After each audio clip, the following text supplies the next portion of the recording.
Hello and welcome back to the North Somerset Educational Psychology Service Training Library. Thanks for choosing to watch this video. I hope you find it useful and relevant to your role. Today we're going to look at some of the key aspects and principles of supporting the learning of autistic young people. This is an introductory video, and there are two more specific videos with top tips which follow on from this starting point. In fact, this video is for teachers of all students with social communication difficulties, not just those with formal diagnoses of autism. Autism is a spectrum condition which refers to a range of people and personalities with social communication difficulties. We sometimes describe this group as people with autism, autistic spectrum conditions, ASC, and/or people with social communication difficulties. If you'd like some more practical examples of what you can do in schools, preschools, and colleges, please come back to the Educational Psychology Service Training Library for our very practical top tips videos on creating helpful environments for learning and providing useful activities to develop the skills of autistic young people. Now, let's introduce this topic with a reminder that autism is a spectrum condition. This means that there is a wide variety of strengths, needs, and personality types which can all be covered by the same umbrella term, autistic.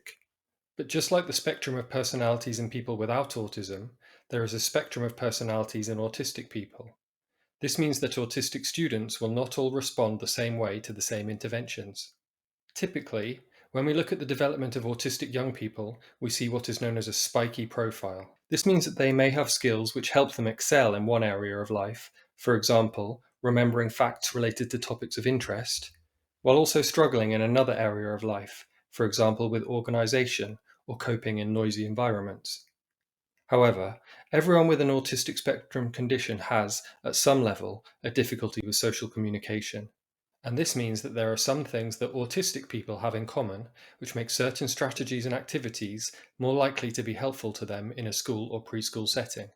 So we can say that, in general, but by no means in all cases, autistic learners prefer learning from visual symbols and diagrams to learning from speech, prefer clear instructions and boundaries over imaginative and open-ended activities, prefer routine and predictability over surprises and spontaneity, prefer facts and measurements over feelings and interpretations, prefer independent research over group discussions, prefer focusing on one task at a time until it's finished rather than switching or multitasking.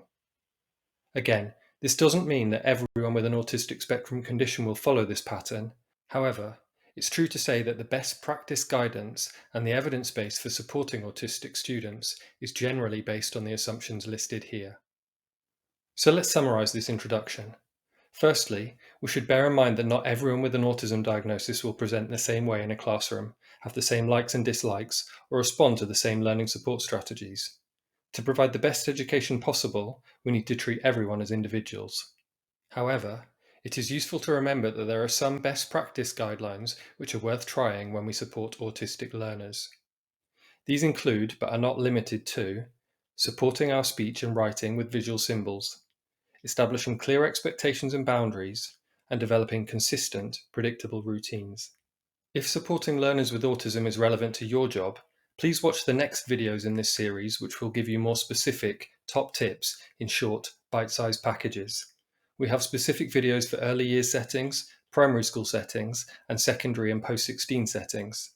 For each phase of education, there is a video about creating autism-aware environments and a video about daily or weekly activities that can help autistic students develop their skills for learning. In addition to our videos, the EPS Training Library has links to useful resources, further information and training. You can find our online training library by searching for North Somerset EPS Library in your preferred search engine. Thanks for your time, and I hope you find this video series useful.